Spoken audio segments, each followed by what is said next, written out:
right, you guys, I'm here with Smokey Bob from B&B Barbecue for this fringy morsel. He also happens to be my brother-in-law. What's up, Robert? How are you, man? Hey, guys. How's it going? Doing well. That's cool. We've got a fringy morsel for you. We're going to do a little bit of a summary, I'd say, of the Durham report that just dropped yesterday. And it was kind of blowing people's minds a little bit because we just want to give you some context about, what it's about, kind of what it says and those type of things. But the reason it's blowing people's mind is because it's basically saying the opposite of what the Mueller report said. So exonerate Trump. Yeah, exactly. It's basically exonerating Trump. And I saw a meme today that said the only people that weren't involved in this Russia collusion thing is Trump and Russia. Like those, like they're actually not even involved. So let's give a little bit of background on this Durham report. So you've got the special prosecutor, John Durham, who was given a task back in, 16? I think it was. Yeah. No, it was 2020. I'm sorry. Bill Barr, who was appointed by Trump and worked for Trump, he started this investigation. He told Durham that they wanted to get this started and start investigating this Russian collusion thing because basically the Mueller report was finding that Trump was colluding with Russia for all of this. And it was a big thing in the news. You probably saw it. Russia, Russia, Russia. Trump says all the time, Russia, Russia, Russia. They're trying to say that I'm having these phone calls with Russian people and that are going to help me win this election. That was basically what the allegation was, right? Yeah. So the Steele dossier came out or was developed, as you could call it, since this was found to be fraudulent in 2016. And so based off that information, they created the Russia collusion. So now Durham, later on, who was Trump had, do a special investigation. It took him 3 years to come up with, the documents and all the stuff so he could put out his version of what happened. And, according to him and even some left-wing media, CNN and places like that, they're saying that according to the Durham report that Trump was not colluding with Russia, which we already knew. Right. Yeah. I mean, we've been talking about this for years, right? You've got Fox News and CNN fighting back and forth about this for years, whether Trump did collude with Russia to try to win the election or not. And everybody knows that has half a brain, that something nefarious is going on here. Something weird is going on here. So you've got all of these investigations going on. So how do you find the truth? Well, that's what Durham was doing, because Durham was going through and investigating this whole thing. We're talking start to finish. And what his new report, 306 pages, I believe. This new report that just came out yesterday is saying that basically Hillary Clinton colluded with Barack Obama and Biden and the DNC and the FBI was in on it, and they basically all colluded to make this happen, to orchestrate this whole Russia collusion lie in order to get eyes off of her for her email scam and all of all the stuff that she was going through, because they wanted her to win the election. And after spending millions of dollars buying votes and all of that, she still lost. And so now we're still talking about this stuff because there was fraud. And it's now finally been proven. Trump's been saying it forever, and now it's finally been proven. So what do they even have to say now? Yeah, I think, anybody could see that they obviously didn't have any evidence against Trump. I mean, the reality is that if the FBI or even the Democrats would have had any solid evidence, they would have took Trump to court in the beginning. If they could actually prove anything in the court of law, they would have. Yeah. And they didn't, but they wasted millions and millions of taxpayer dollars and basically used the Russia collusion to taint Trump's presidency and make him look like he was a traitor. Yeah. I mean, if Trump did do that, right, that would be treason. And to be able to say that he's still walking around, he's still not in trouble for anything, by the way, that they've ever accused him of. He's never been responsible for that. And some people would say, well, he's lost some cases here and there, like this last one with the whole sexual abuse thing or whatever it is. I don't even care anymore because I know it's all made up. And then you find out that it was made up because it's actually from SVU, Special Victims Unit, Law and Order. It's like the exact episode, and you can find the episode and everything. I'll put the episode in the show notes just so you guys can look that up. It's basically the same thing. It's like a TV show that they're playing for us to watch, and this whole collusion thing has been nonsense from the beginning, and it's finally coming out that the treasonous ones was not Trump.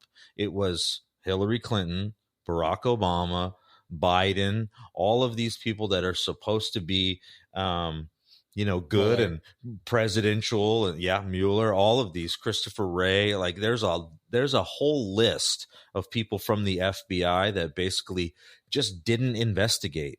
They just kind of pushed it aside and didn't investigate it. They wouldn't investigate Hillary Clinton's email stuff. They wouldn't investigate Hunter Biden's laptop.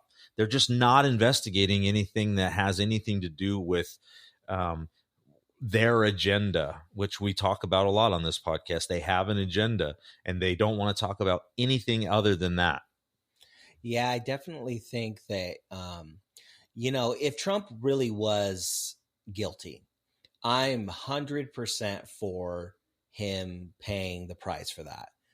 Go to jail, go to prison, whatever it is that comes from that. If you make a mistake, especially people that are in offices of power, we need to hold these people accountable. And, so if that was the case, then I 100% for Trump, or anybody getting what they deserve. But when you have these establishments like the FBI and the DOJ, and you put your trust in them as an American citizen, like these guys are rooting out corruption. Yeah. These guys are rooting out, politicians and people in places of power that are doing disservices, not only to our country, but also to the American people. Yeah, definitely. You would think that they would do the right thing, but they're not. So not only does this, the wasted money and time and like the whole political divide that it's created, it's more than that. It's now the people can definitely say these, 3-letter, agencies are now not trustworthy. We can't trust that they are doing the right thing when it matters. Right. And that's why we elect these people, right? Or supposedly elect these people. And if you don't think that there was any type of interference in the elections with the ballot boxes or with Dominion voting systems and them being hacked or all these different things, if a person doesn't believe any of that stuff, then this is evidence right now that they were interfering in the election in all of these different ways, including those things. So you may not believe that, but here's some evidence. Finally, you guys keep saying, show me the evidence. Right. Here it is.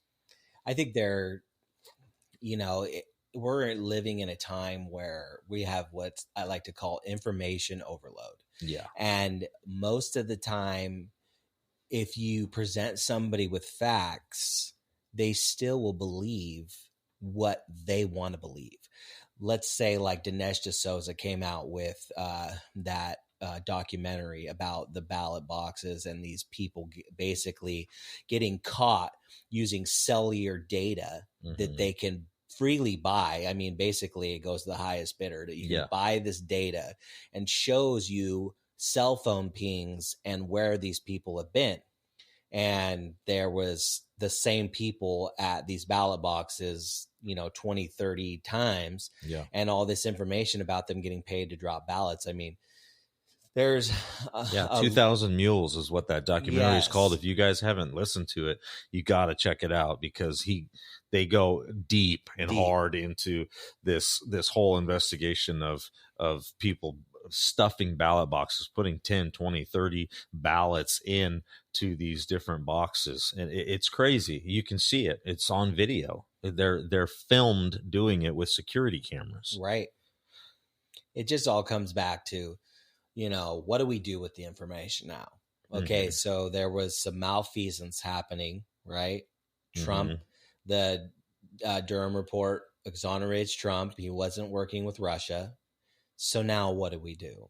Who is going to do something about this? Because we're talking about a Watergate level crime, and people are just pretending like it's not that big of a deal. Well, guess what?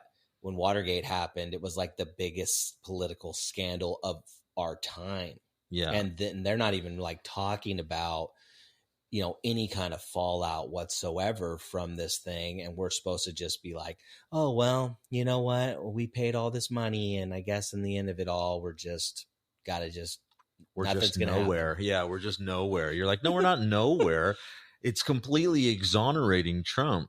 And that's the thing that they will not say. But CNN actually said it. Yeah, Jake Trapper. Yeah, he actually said it. He said, hey, listen, this exonerates Trump, right? And it's true. It does. But I mean, if you read ABC News, or you read NBC, or all of these different controlled mainstream media organizations, they're not going to say any of that stuff. They may say things here and there like, oh, the FBI. They focus a lot on the FBI and how the Mueller investigation says that the FBI was, because the FBI is the fall guys. Oh, absolutely. They're always the fall guys. He's not there. These news organizations are not going to be talking about the Hillary Clintons and the Barack Obamas and stuff like that, because they're not allowed to. Well, you don't want to get Hillary. Oh, there is a body count, a pretty lengthy one. You got to be careful when you're messing with that Clinton Foundation. Dude, absolutely. Yeah, in the end, it's very disheartening, to say the least, that, this was a tool that was used during Trump's presidency to just basically completely divide the political landscapes, left and right, conservative, progressive, liberal, whatever you want to call it. Yeah. And I think what we're trying to get at on this podcast, and what we're trying to help people understand, is that we don't have to be divided about this stuff. I think we're all in the same boat, where this isn't about a contest for people, like which person do you want in this position. It's not a contest. This isn't a joke. We're talking about our economy. We're talking about our borders. We're talking about our security of our children, all of these different things. These are the things that we care about. And we don't care how old the guy is, how young the guy is, we care that they want to do the job. They want to serve the people the way that they're supposed to. America first. Exactly. And we want to know that the person in the White House is actually serving the people and care about the people, because that's what the Constitution says. We, the people. And so there's this whole top-down structure where you've got the elites at the top and you've got the people at the bottom, and all the shit runs downhill. What Trump is saying is he wants to turn that on its head, and he wants all of the people to have a say in what's going on. And the people are the elites, All of us. We are the ones that control what happens, because we, in America, the Constitution says that we have the final say. We have the voice. But if you interfere with our elections, we have no voice. Oh, absolutely. I mean, it ultimately comes down to people starting to really understand the Constitution itself and how it was implemented to where, you know, we actually do have the power to pull these people out of office. We actually do have the power to use our voices and our votes to say, hey, you know, it doesn't matter if you're a Republican or a Democrat. If you're not willing to do what's right for us, America, the hardworking backbone, the blue collar, you know, the guys that are, you know, building this country, if you're not willing to do the right thing for us, then you need to go. And it's not a left or right issue. It's everyone's issue. And you can definitely feel it right now when you're talking about higher gas prices, higher food costs. You know, I'm a small business owner and I can tell you that prices are drastically higher. And are they going to get better? We don't know. We don't know. But the thing is they all want to talk about the environment. Let's save the environment. Let's save, let's save the whales. Let's do all that. It's like, that's great. That's all good stuff. But let's start with saving America. Oh, absolutely. Because we're drowning right now. And I understand whales are cute and they're very intelligent and they need help. And we should help them as a planet. We should all come together and help them. But we need to fix our broken systems first. We're all backbiting and fighting and nobody can agree on anything except for the Antarctic Treaty, apparently. And we just don't know Ice wall, look it up. How are we ever going to get, to a place of stability so that we can help the environment, so that we can help the whales, we want to do these humanitarian missions. Absolutely. But we're all barely surviving, you know what I mean? And so it's like, if you're barely surviving, you can't help anybody. It's like a drowning person, the drowning person isn't the lifeguard. There's a reason why somebody that isn't drowning and is more competent comes out there to help, and I believe that in this case, that's what Trump is. And that's what this is why the MAGA movement is as big as it is because we actually have a person that is saying America first, the people first. Let's fix all of this infrastructure. Let's fix the wall. Let's fix the economy. Let's fix everything. And then we can worry about the whales. Yeah, absolutely. I think that,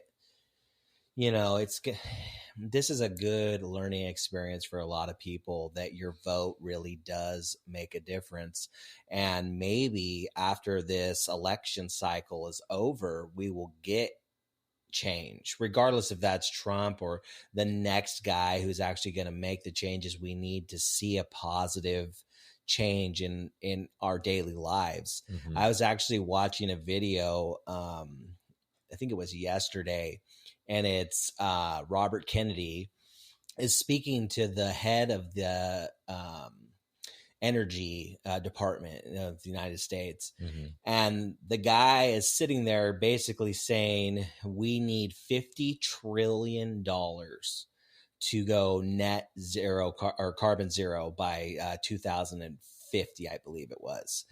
And Robert Kennedy looks at the guy and says, okay, can you tell me, if we spend 50 trillion, and give some context, right now I believe we're like 30-ish trillion dollars in debt, with the most record high inflation that we've ever had. So imagine we're going to be over double what the deficit is right now. And he said, how much will that balance out the heat, that the earth is gaining every year? And the man couldn't give him an answer. He, does the roundabout political, like, well, we really need to do this and other countries need to get, and that's was his response was, we really need to do this and other countries really need to do this. But when asked the hard questions, like, how is this actually going to affect global temperature? He had no idea. And I think that's the biggest problem, is that people are saying, well, let's just throw money at it, right? And see if that fixes the problem. But throwing money at something with no plan is like shooting in the dark. Yeah. You know, like, are you going to hit your target? I mean, there's Probably a not. chance, but Yeah, you know, very low. And I just think that, you know, and I'm not dogging on the Democratic Party as a whole or Democratic people. And I think that people need to know that. I'm not trying to start a fight. What I'm saying is look at the evidence, look at what we're saying. And Robert F. Kennedy is actually a very good example of what a good Democrat looks like, because his uncle JFK was a Democrat, and JFK was a very good president for the amount of time that he had in office, and he was very democratic, he but was loved by the people. and he didn't want the war with Cuba. He didn't want Vietnam. He was trying to get us out of Vietnam. He didn't want any of that. He put us on the gold standard, the silver standard. Yeah, he wanted to go to the silver standard. Look up that executive order. I think it's like, oh, I can't remember, 11110, I believe, but don't quote me. Yeah. But anyway, you know, there's a lot of stuff that he was doing that goes against the deep state agenda, and then boom, he's dead, right? Yeah, it seems pretty sus. Yeah, like Michael Sussman. A man of the people, and then you're dead. Yep, exactly. Anytime that the people start joining with the person that's in the White House, something has to be done, because they don't want that unity. They only want division. They want the people to feel like they're not represented, like nobody cares, and blah, blah, blah, blah, blah, because that's where complacency comes in. Because then what happens? You have a whole generation that just stops voting, bro. Like, that's what our generation did. Oh, yeah. Our whole generation just stopped voting because we all were smart enough to see that it didn't matter. Like, it didn't matter. Yeah, I always think it's crazy that the people, you know, back in the 70s, the flower children, you know, they're like anti-government, you know. Now you see a lot of those people like coming into the fold saying, well, maybe we should have big government and, you know, less of our own choices. And I just find that to be wild. You know, when you get to the point that me and Rick are at with our conspiracy theories, as the CIA likes to coin it, you kind of realize that both sides are the same. Yeah. And the whole game is to keep us divided by saying, well, what camp are you in? What side of the aisle do you represent?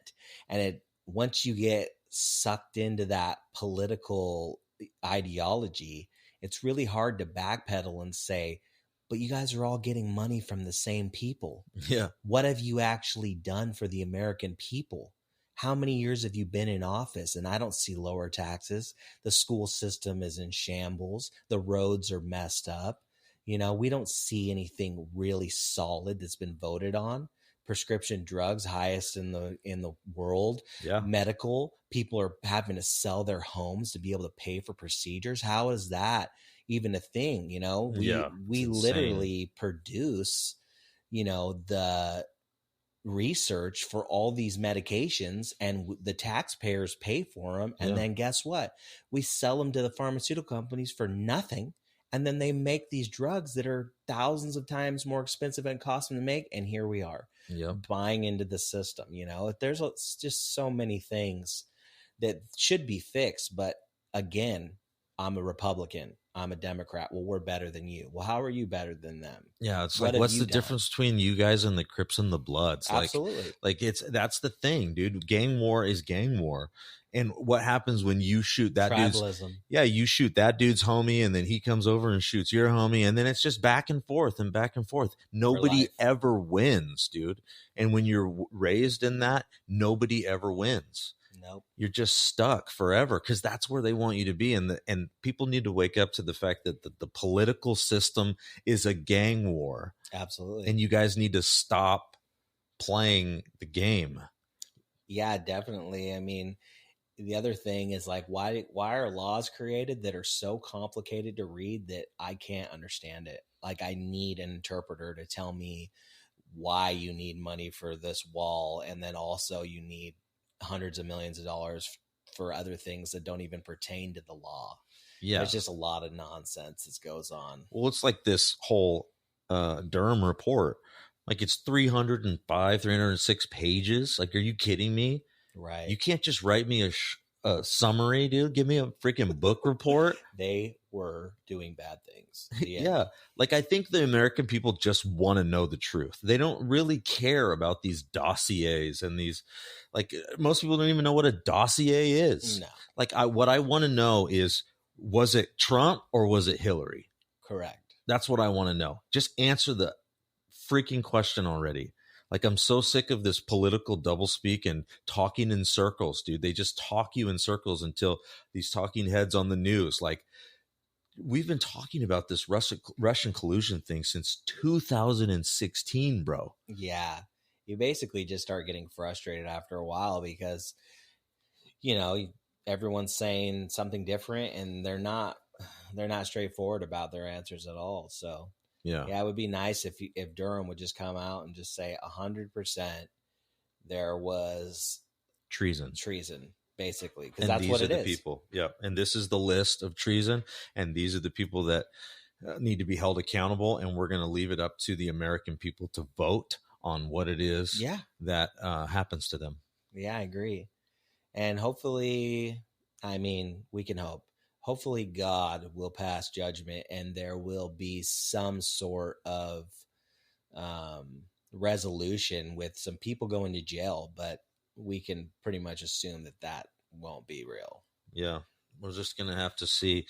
I guess what it comes down to is we're not voting for, and I'm going to wrap this up because, you know, we try to keep these fringy morsels short, but what it comes down to in the end is politically, it doesn't matter who is in the White House. What matters is what are they doing? And I just want to read this really quick to close us out because this is what Trump did. And you guys already know what Biden did. Please believe. Sniffing kids. Yeah. So it goes like this. This is Trump's resume for when he was a president. No war. He did not start a war. In fact, he created peace in the Middle East for the first time in a very long time. Yes. He destroyed the ISIS caliphate. The whole ISIS thing that was going on, destroyed it, and quickly and effectively. A strong American economy. He rebuilt it twice. I don't care what CNN says. I don't care what anybody says. Look at the numbers for yourself. He rebuilt the economy once, and then COVID hit, and he rebuilt it again. Virtually no inflation while he was the president. The people's 401ks were soaring, and that's because the stock market was profiting. There was low gas prices, secure oil reserves, lower taxes, a strong U.S. dollar, secure borders, and the whole Remain in Mexico thing was in place, and people were following it. There was low crime, permanent funding for historically black colleges, because he's a racist, pulled out of the Iran nuclear deal and didn't send plane loads of cash to them. In fact, he didn't give them any cash. $35 million in grants for shelters and human trafficking victims, launch missions to decriminalize homosexuality in nations where it's punishable by death, 4 executive orders to lower prescription drug costs, which Biden overturned when he came back in. Yes, he did. Rebuilt the United States military with over $2.2 trillion in defense spending, including $738 billion for 2020. And the last one is my favorite. He didn't take a presidential salary. In fact, he donated it. Amongst other things, oil independence, you know. If this mic wasn't on the stand right now, I would have dropped it. But boom, you have to understand that if you're looking for a president, listen to what the resume is. Do not judge on this fake news rhetoric that they're trying to push on TV. All of this stuff about Stormy Daniels and this other chick and all of this, look it up. It's all fake. It never happened. He hasn't gone to jail for any of it. It doesn't matter if he's been arrested. None of that matters. They haven't proven anything. Doesn't matter how many times he's been impeached. He wasn't actually impeached. The process of impeachment, and I know I just said I was going to end this, but I'm sorry. You have to understand this. The process of impeachment is the Congress can say that you're impeached. They vote on it, right? And then you have to actually go to a trial, and they have to find you innocent or guilty. Like that's how the process works. He was never found guilty. Just because a Democratic Trump-hating Congress votes on an impeachment doesn't mean he has been impeached. Just to clarify those things, because I know it confuses people because of the way that they've set everything up. It is confusing, but Trump was never impeached. He was never found guilty in the trials after the vote by the Congress.